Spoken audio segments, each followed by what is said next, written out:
Mas Dri, Assalamualaikum warahmatullahi taala wabarakatuh.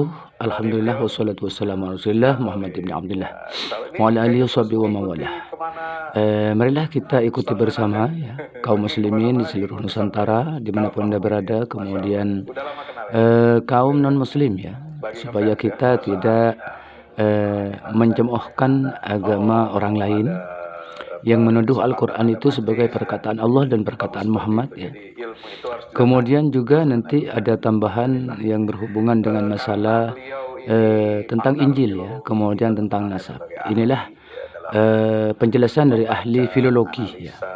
Mari kita ikuti bersama-sama. Jangan di-skip dulu supaya lebih paham dan tidak gagal paham. Studi Al-Quran, studi naskah Al-Quran di kalangan orientalis dan sarjana muslim ya, serta nanti kaitannya bagaimana filologi ini memandang atau melihat klaim ya, kalau bisa dikatakan klaim keaslian kitab-kitab suci termasuk Al-Quran. Nah, kita bertolak dari firman Allah, A'udzubillahi minasyaitonir rajim, inna nahnu nazzalna dzikra wa inna lahu lahafizun. Surah Al-Hijr ayat 9, di mana Allah menegaskan sesungguhnya kami telah menurunkan Al-Quran ya, Al-Dzikr ini sebuah peringatan, sebuah kemuliaan yaitu Al-Quranul Karim, dan bukan hanya menurunkan tetapi juga ada garansi dari Allah, wa inna lahu lahafizun, kami juga yang pasti akan menjaganya.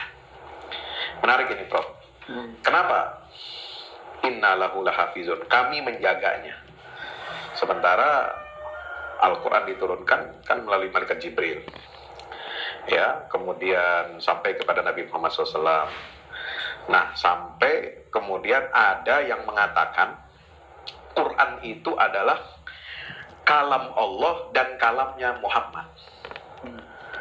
Menurut pandangan antum sebagai pakar filologi, manuskrip naskah Al-Quran ini dan kitab-kitab suci samawi itu bagaimana? Benar nggak ungkapan orang kalau mengatakan Quran itu kalamullah dan kalamnya Muhammad? Fadhal, silakan. Saya sebetulnya terima kasih kepada Ustadz Dr.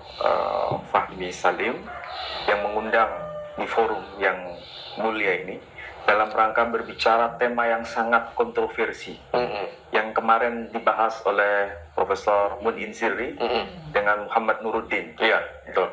Dan ini saya kira merupakan wacana yang disebarkan dalam rangka untuk mengkritisi Quran itu sendiri. Dan bagaimana sikap kita sebagai seorang Muslim. Nah, sebelum saya jawab itu, saya harus bertanya dulu kepada Ustadz Fahmi. Saya ditanya sebagai akademisi atau ditanya sebagai seorang tuan guru atau seorang ustadz? Iya, tentu kita mengundang beliau bukan sekedar kapasitas sebagai ustadz ya, atau tokoh agama atau pengkhotbah ya, tapi kita mengundang beliau ini sebagai kapasitas dia sebagai akademisi, sebagai seorang pakar ya. Kalau untuk menjawab itu sebagai seorang pengkhotbah, nggak perlu saya tanya Prof, saya aja cukup jawab itu. Kira-kira ini pernyataan sesat atau enggak gitu kan? Nah, secara akademisi, secara akademik ya, kajian filologi, kajian studi kritik sejarah, kritik teks seperti yang berkembang di Barat dan dikaitannya dengan naskah Al-Quran, ini ungkapan seperti ini kan bagaimana kita mendudukannya? Ya. Jadi ada satu hal yang penting ketika saya membaca referensi kitab-kitab suci. Ternyata ada sesuatu yang membedakan antara pernyataan Quran dengan kitab-kitab lain. Kalau di dalam Al-Quran ada informasi yang teks Arabnya tadi sudah dikutip. Bismillahirrahmanirrahim. Inna nahnu nazzalna dzikra wa inna lahu lahafidun. Sesungguhnya kami yang telah menurunkan Quran dan kami juga yang menjaganya. Ini kan sebetulnya pernyataan teologis yang termaktub dalam Al-Quran. Kalau boleh dibilang dogma. Tapi pernyataan teologis atau dogma ini itu diimbangi dengan data. Dan data yang dapat kita akses hari ini dapat betul-betul kita validasi. Artinya dengan bahasa sederhana, ketika Allah berkata, saya atau kami yang menurunkan Quran dan kami juga yang menjaganya, itu bukan sekedar bahasa oral, tapi juga barang bukti itu tidak dihilangkan. Barang bukti berkaitan dengan teks Quran yang sampai kepada kita, dokumen tertua itu adalah The Quranic Manuscript of Birmingham, manuskrip Quran yang sekarang ini tersimpan di UK, United Kingdom. Itu manuskrip tertua. Dan para ahli sudah menentukan tahun dengan batas yang sudah fix, itu sezaman dengan kehidupan Nabi Shallallahu Alaihi Wasallam. Padahal Nabi Shallallahu Alaihi Wasallam itu tahun 632 Masehi wafat beliau. Tapi manuskrip itu jaraknya tidak lebih dari 3 tahun. Dan itu menunjukkan bahwa itu adalah data yang sangat otentik bagi para ahli. Meskipun Quran yang disebut sebagai The Quranic Manuscript of Birmingham itu tidak utuh 30 juz. Hanya ada 4 folio. 4 folio itu mewakili 3 surah. Menariknya, 3 surah yang termaktub dalam manuskrip Birmingham itu urut-urutannya persis yang kita punya sekarang. Yakni surah ke-18, surah ke-19, dan surah yang ke-20. Di situ tidak disebutkan angka, nomor angka sekian, tidak. Tapi diurutkan di situ, yakni surah Al-Kahfi, surah Maryam, dan surah Toha. Artinya apa? Dari sisi urutan letak, urutan surah yang termaktub dalam manuskrip Birmingham dengan Quran yang dicetak sekarang, yang kita baca oleh seluruh umat Islam di dunia, itu tidak ada pergeseran letak dari surah itu sendiri. Berarti ini bisa divalidasi oleh siapapun, baik mereka yang mengaku sebagai cendekiawan muslim maupun yang non-muslim mengakui data ini otentik. Saya tidak pernah menjumpai pernyataan seorang ahli yang expert di bidang filologi, yang expert dalam konteks kajian manuskrip, yang mengingkari bahwa The Quranic Manuscript of Birmingham itu palsu. Tidak ada. Semua sepakat, satu suara. Baik yang itu kalangan tradisionalis, kesarjanaan tradisionalis, maupun kesarjanaan revisionis. Nah, kalau tadi Ustaz Fahmi mengatakan ada orang kalangan orientalis yang meragukan Quran, ini bagian dari kesarjanaan revisionis. Nah, karena mereka ada skeptik terhadap Quran. Tapi sekali lagi, ketika kita bicara klaim Quran secara teologis, itu diimbangi dengan tidak pernah hilang data itu. Jadi dengan bahasa awam, Allah tidak pernah mau menghilangkan barang bukti itu. Itu kalau dilihat dari manuskrip Quran yang ada dan sampai kepada kita sekarang. Kalau manuskrip, sebentar, yang ditemukan Mushaf Utsmani yang tertua, katakan di Topkapi atau dikatakan pernah ada saya mendengar itu di Mesir, di Masjid Husain, itu benar itu manuskrip tertua Mushaf Utsmani? Kalau manuskrip yang utuh 30 juz dikatakan sebagai kodeks Sayyidina Utsman bin Affan radhiyallahu anhu, itu memang berdasarkan informasi tradisionalis yang ada di dalam dokumen-dokumen Islam. Itu di copy, bukan dalam arti di copy secara mekanik, tapi disalin. Salinan itu sekitar antara 5 sampai 6 kopian. Dan yang sampai kepada kita, dan Utsman mengkodifikasi Quran pada masanya, teks Quran itu sampai hari ini masih ada. Dari mana itu kita dapatkan informasi? Dari manuskrip San'a. Jadi manuskrip San'a itu ditemukan di reruntuhan masjid San'a, dan itu ternyata ketika diteliti oleh para filolog dari Jerman, Johann Edward itu meneliti manuskrip itu memang tulisan yang tidak seera ketika Utsman menjadi khalifah. Berarti ini pra-Utsmani. Pra-Utsmani. Jadi kita punya data 3 dokumen. Pertama, Quran yang ditulis, dikodifikasi zaman Sayyidina Utsman ibn Affan. Kedua, era pra-Utsman. Dan yang ketiga, yang sezaman dengan Nabi Shallallahu Alaihi Wasallam. Ini sebuah fakta yang tidak bisa diingkari, dan data ini valid. Hanya saja mungkin barangkali kita belum sampai akses secara fisik pada manuskrip-manuskrip itu. Bahkan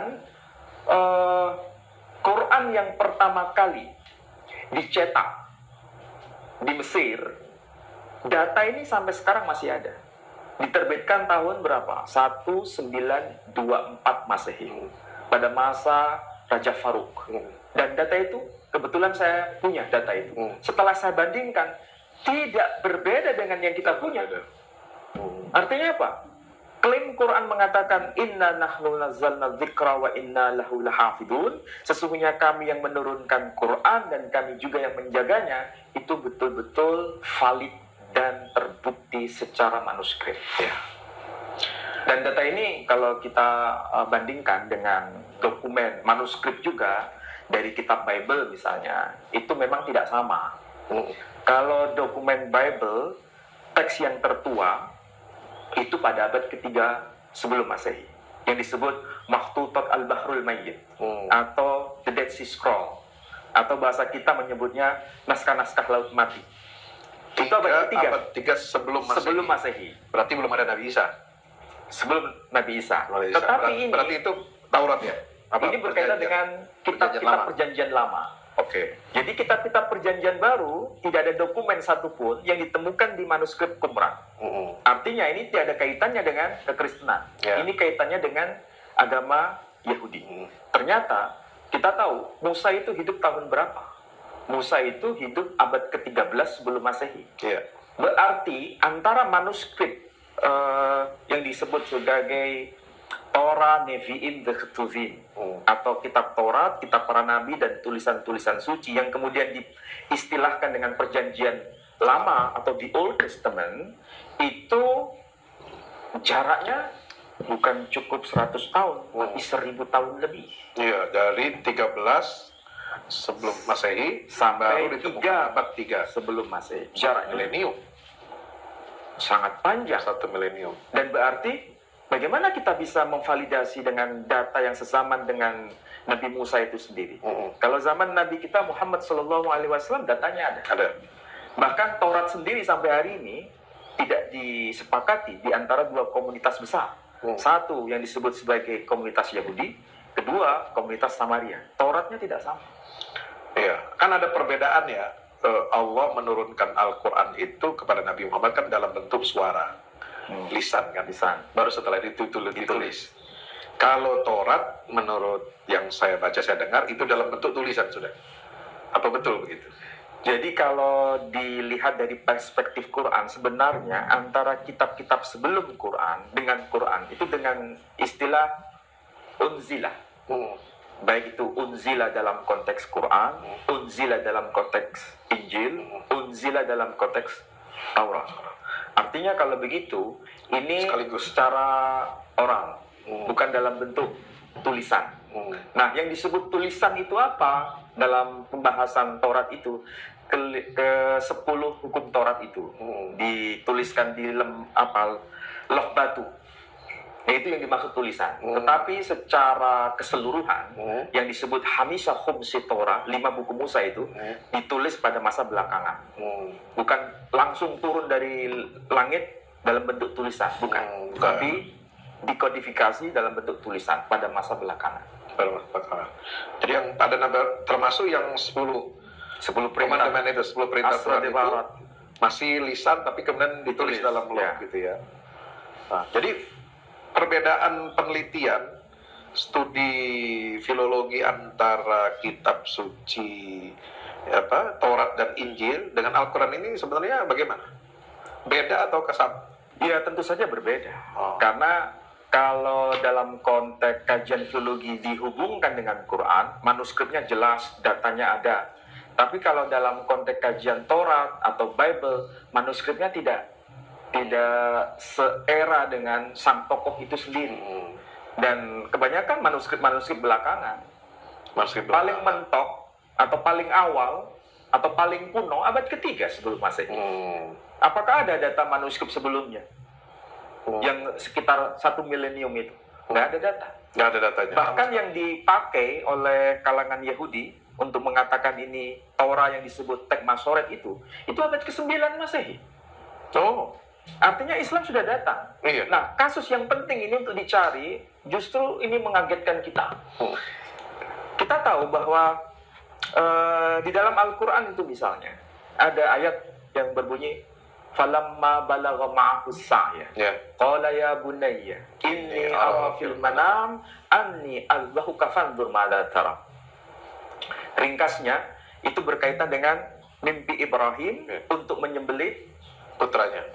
Tidak disebut nama kan? Tidak disebut nama kan? Hanya sebelumnya disebutkan apa? Fabasyarnahu bighulamin halim. Tapi kalau kita lihat siak kalam versi bahasa-bahasa Semitik, itu sebetulnya ada kode. Meskipun tidak secara jelas disebut nama, tapi rujukannya itu jelas. Itu anak yang urutan keberapa. Berkaitan dengan peletakan asal usul nama itu muncul. Karena yang diminta Rabbi habli minas sholihin. Wahai ya Allah, anugerahkan kepadaku keturunan yang solih. Itu permintaan. Artinya Harapan. belum punya kan? Belum punya. Tapi kemudian dijawab oleh Tuhan sendiri. Fabasyarnahu bighulamin halim. Maka kami berikan kepada Ibrahim, yakni keturunan yang halim. Berarti doa itu dijawab. Ketika dijawab, disitulah muncul nama. Apa itu namanya? Ismail. Dari kata sami'a dan il, artinya apa? Tuhan telah mendengar. Mendengar apa? Mendengar doa permintaan dari Ibrahim. Iya, ada ungkapan innaka lasami'ud du'a. Dari Inna situ rabbi jelas. lasami'ud du'a. Dan bahasa Semitik itu menarik, Ustaz, kalau dikaji. Misal kita lihat itu redaksi Quran. Wa idh yarfa'u Ibrahimul qawa'ida minal baiti wa Ismail Rabbana taqabbal minna innaka antas sami'ul alim. Ingatlah tatkala Ibrahim atau Ibrahim menegakkan pondasi rumah Allah bersama sang putra yakni Ismail. Kemudian nama itu dikaitkan dengan teks berikutnya. Apa teks berikutnya?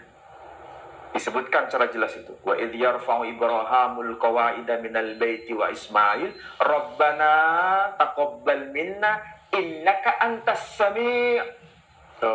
Jadi as-sami' Isma. merujuk pada dia yang maha mendengar. Sami Ismail, Allah telah mendengar. Jadi di situ gaya bahasa Semitik kelihatan. Oh, bertemu ya. Bertemu. Nah, Karena satu rumpun bahasa. satu rumpun bahasa. Dengan Ibrani. Dengan bahasa Ibrani, satu rumpun bahasa. Nah, kembali pada pembahasan Quran tadi. Tidak disebut nama memang. Tetapi di situ jelas yang dimaksud itu anak yang keberapa. Ya. Baru kemudian di ayat 112 disebutkan fabasyarnahu bi ishaqa nabiyyan minas sholihin. Berarti itu berita kelahiran Ishak. Ya. Dan sebelumnya ada peristiwa kurban Ya, itu. ada peristiwa Berarti kurban. ini bukan merujuk pada Bukan Ishak itu sendiri. Ya, ya. Nah, kalau ini dibandingkan dengan Taurat, memang Taurat menyebutkan nama di situ.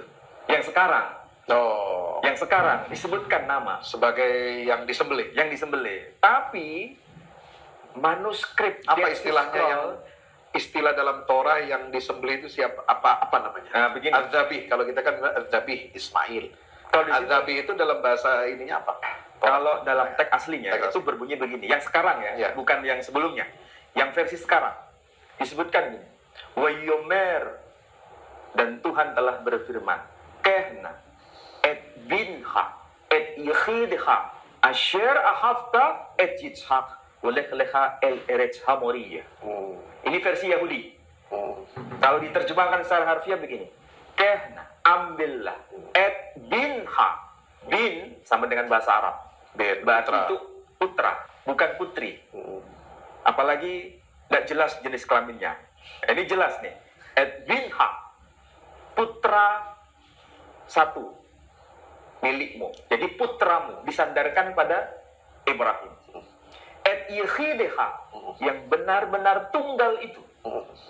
Asher ahafta, yang amat engkau cintai. Kemudian di situ muncul et Yitzhak, yakni Ishak. Ada keterangan. Nah, dari sinilah ternyata Itu bahasa apa? Ini bahasa Ibrani. Ibrani. Jadi nggak ada ya makoli. Hah? Bahasa bahasa Suryani. Itu berdekatan nggak Syriak dengan Syria Aramaik? Nah, ini saya tuntaskan dulu ini. Nanti baru bahas ke sana. Di situ memang antara Taurat Samaria dengan Tauratnya versi Yahudi sama-sama menyebut Ishak. Iya. Hanya masalahnya ketika menyebut nama lokasi di mana dia disembelih itu berbeda. Dua Taurat ini. Dua Taurat beda. Yang versi Yahudi menyebutkan El Eretz HaMoriyah, yakni ke tanah Moria. Moria. Sementara versi Samaria menyebut El Eretz HaMoreh, ke tanah More. More itu di mana? Di Nablus. Oh. Nablus Palestina sekarang. Kalau Sementara Moria, Yahudi di Yerusalem. Yerusalem. Moria. Jadi secara lokasi itu sampai hari ini mereka tidak bertemu. Itu dalam persoalan apa? Teksnya. Teksnya. Sementara kalau di dalam Islam tidak disebutkan nama. Dan kalaupun disebutkan nama itu tafsiran. Iya. Tetapi jelas yang lebih kuat kepada Ismail. Ya, Ismail. Nah, urutannya. Menariknya lagi, ini yang menyebut nama Moreh ataupun Moria, itu dokumen tertua abad ke-9 Masehi. Islam sudah datang. Iya. Sementara dalam tradisi Islam, kawasan penyembelihan itu adalah tanah yang luas yang disebut Mina, yang dulu itu bagian dari Marwah. Kawasan Bukit Marwah. Bukit Marwah. Pertanyaannya sekarang dari kajian filologi, ada Moreh, ada Moria, ada Marwah. Kalau Moria ada di Palestina bagian selatan. Kalau Moreh, Palestina bagian utara. Sementara Marwah kawasan Saudi Arabia. Mekah, ya. Dari sinilah para ulama tidak ada beda pendapat mengenai lokasi di mana Abraham atau Ibrahim menyembelih kurban itu. Yakni di kawasan Saudi Arabia. Ya. Tidak ada perselisihan. Dan di dalam teks yang tertua dari Taurat yang sampai kepada kita, bahkan tidak pernah menyebut nama siapa yang disembelih dan juga tidak menyebut di mana lokasi penyembelihan.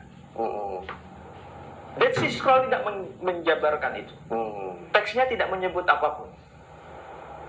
Jadi kalau begitu, penegasan nama Ishak dan penegasan nama lokasi tempat penyembelihan itu muncul baru setelah era Islam.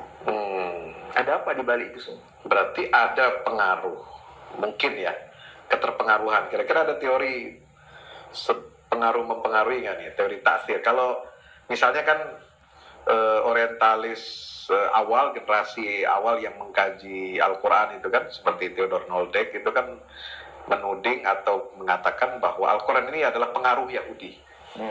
Nah, kalau seperti yang Antum sampaikan, ini kok kayaknya kebalik gitu. Iya. Jadi kalau kita mengenal dua tokoh, ada Noldek, dia menulis buku mengenai Geschichte der Quran. Dalam bahasa Jerman itu, dia membicarakan mengenai sejarah Al-Quran. Kesimpulannya, Quran itu terpengaruh dengan teks-teks sebelumnya. Iya. Sementara satu tokoh lagi yang bernama Alfonso Mingana juga mempunyai pendapat yang sama. Ternyata dengan bagian kajian tradisi filologi ini, sebaliknya malah terbukti. Tidak seperti yang diklaimkan itu, bahwa Quran sudah eksis abad ke-7. Sementara Torah yang disebut Masoret itu abad ke-9. Malah jaraknya 200 tahun setelah masa Quran. Kalau begitu, siapa yang mempengaruhi dan siapa yang dipengaruhi? Saya nggak perlu jawab. Bahwa ada tokoh-tokoh biblikal, ya, nabi-nabi Bani Israel dalam Quran, ya memang ada. Disebutkan lengkap kan dalam satu rangkaian ayat itu ya, di surat An-Nisa, di surat Al-An'am gitu ya. Tapi menyebut Al-Quran terpengaruh secara konten, kemudian ritualnya mengambil dari ini Yahudi dan sebagainya, tentu ini sebuah klaim yang sangat kurang tepat. Apalagi ini hanya merupakan sebuah tafsiran kan? Itu kan tafsiran. Bahwa Quran mengadopsi dari teks-teks yang lain. Itu kan tafsiran. Tapi tafsiran kan harus didasarkan pada bukti. Datanya apa dulu? Mana yang lebih tua manuskripnya? Sementara kalau mereka berkata manuskrip yang disebut Dead Sea Scroll itu abad ke-3, tapi ternyata menyebut nama. Sementara yang manuskrip abad ke-9 itu kan datang setelah era Islam yang menyebut nama dan menyebut lokasi secara terang-terangan. Itu pun berbeda nama lokasinya. Satu More, satu Moria. Nah, menarik ini, Prof. studi kritik Bible itu kan memang sudah cukup panjang ya. Baik itu kritik sejarahnya, filologinya, karena terbukti tadi kata Prof itu manuskripnya itu ternyata jauh sekali produksinya dengan era sejaman yang hidup Nabi Musa ataupun Nabi Isa itu sendiri gitu ya. Sehingga memang perlu ada bantuan ilmu filologi ini untuk menguji keabsahan atau validitas naskah yang diklaim atau dokumen yang diklaim sebagai kitab suci itu. Sementara Islam ini tadi sudah teman-teman dengarkan sendiri ya dari Prof itu sudah dibuktikan ada 3 periode naskah yang itu memang urut ya, mulai dari sejaman dengan Rasulullah, kemudian setelah itu Utsmani sampai di zaman Utsman bin Affan radhiyallahu anhu. Nah, kalau begitu studi filologi untuk Al-Quran ini tepat apa enggak? Sebetulnya untuk membantu studi Quran. Tapi kalau ada orang mengatakan dengan filologi ini saya bisa mengkritik Al-Quran, justru mencari edisi kritis Al-Quran, dengan mencari manuskrip yang ada kiroat sazahnya yang tidak tertampung dalam Mushaf Utsmani sekarang, seperti usulannya Arthur Jeffrey itu kan mengatakan perlu ada edisi Quran, edisi kritis. Nah, ini menarik. Di kalangan sarjana revisionis yang sekarang lagi ngetop ini, ada satu tokoh yang bernama Profesor Marin van Putten. Dia menulis karya besar yang namanya The Quranic Arabic, jadi bahasa Arab Quran. Beliau melakukan kajian riset, kajian filologi itu. Tentu saya basisnya manuskrip. Ternyata beliau mengatakan ini tidak mungkin tulisan-tulisan itu muncul. Misalnya ada ungkapan kata yang seharusnya ditulis dengan huruf tak marbuto, tapi ditulis tak maftuha. Nikmah. Nikmah itu ada 2 tulisan di dalam Quran yang kita punya. Di manuskrip yang kita temukan, dan ini penemuan beliau, itu teksnya itu sama. Padahal kalau itu hanya secara lisan misalnya, hanya sekedar mendengar, itu kalau saya membaca bisa dari kata nikmah pakai tak maftuha, panjenengan bisa dengan tak marbuto. Tapi ternyata itu konsisten. Dari riset itu membuktikan berarti ini bukan secara oral saja, tetapi juga langsung melihat manuskrip yang awal. Berarti pasti itu ada yang satu yang sebagai masternya. Dan itu tervalidasi. Itu sekaligus menggugurkan teorinya Mingana dan Arthur Jeffrey. Ini yang ngomong bukan sarjana Muslim, ini sarjana Barat sendiri. Berdasar pada studi manuskrip tadi. Jadi kalau saya katakan studi manuskrip itu sangat membantu, iya. Tapi tidak meninggalkan tradisi oral. Dalam tradisi Islam kan kita membaca Quran itu kan warisannya berdasarkan para hafiz.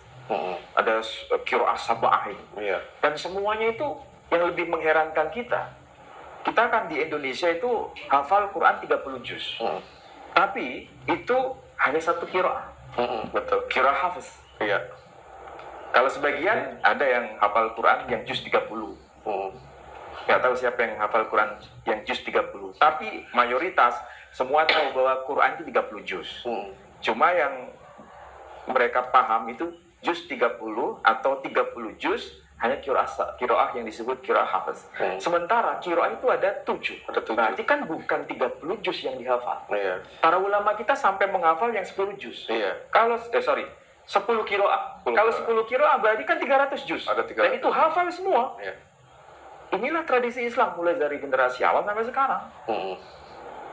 Orang tahu, oh ini bacaan. Dan perbedaan qiraat itu tidak mengubah makna. Tidak mengubah hukum dari lisan Nabi sendiri.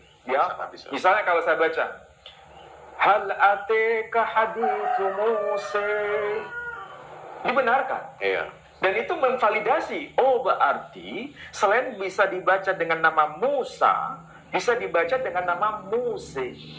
Sementara qiraah yang kita kenal ini itu justru terkait dengan risalah para nabi sebelumnya. Karena di dalam risalah para nabi, misalnya Nabi Musa sendiri, itu kan beliau bukan orang Arab. Beliau orang Ibrani. Dan otomatis bahasanya Ibrani. Menyebutnya dengan nama Moshe. Dari kata Moshe bahasa Ibrani menjadi Muse bahasa Arab, dialek yang kita kenal, Ya. juga nama Musa. Orangnya satu, Hmm. tapi beragam cara pengucapan. Hmm. Ini validasi Quran begini. Termasuk kiraat Ibrahim dan Abraham. Iya. Ibrahim. Itu kan kiraat juga ya? Iya, jadi kalau di dalam tradisi qiraah sab'ah, boleh dibaca Ibrahim, boleh dibaca Ibrahim. Tapi persoalannya, umat Islam kebanyakan tidak tahu. Seakan-akan kalau kita mengucapkan Ibrahim, ini terpengaruh Kristen. Oh, ini terpengaruh Yahudi. Bukan. Ya. Ini dari lisan Nabi Shallallahu Alaihi Wasallam. Betul. Artinya sang tokoh ini boleh dilafalkan Ibrahim, boleh dilafalkan Ibrahim, nanti ada kaitan dengan Abraham. Jadi antara Ibrahim, Abraham itu figurnya satu. Tradisi Ibrani selain menyebut menyebut Abraham atau Abram, tradisi Hindu menyebut Abhiram. Jadi dari Ibrahim menjadi Ibrahim, menjadi Abraham, menjadi Abram, menjadi Abhiram, tokohnya satu. Meskipun dalam 3 bahasa yang berbeda, Arab, Ibrani, dan Sanskerta. Itu berarti mengkonfirmasi bahwa Ibrahim ini tokoh historis. Tokoh historis dengan pelafalan yang beragam tadi. Dan ada di semua. Ada semua. Walaupun kita meragukan ini Iya, apa enggak, iya. tapi disebutkan. Tapi tokoh itu ada. Ada. Dan memang lebih menarik lagi, itu disebutkan begini. Abhiram, puter Terahan, puter Nahoran. Artinya apa? Abhiram, anaknya Terahan, anaknya Nahoran. Dalam tradisi Yahudi, Abram bin Terah bin Nahor. Tradisi Islam, kita bisa baca Tarikh At-Tabari, Ibrahim bin Tarikh bin Nahur. Nah, sementara kenapa dalam Quran disebut Azar? Ya. Ada penjelasan dari seorang sahabat Nabi yang bernama Ibnu Abbas. Azar itu adalah gelarnya Tarikh. Gelarnya.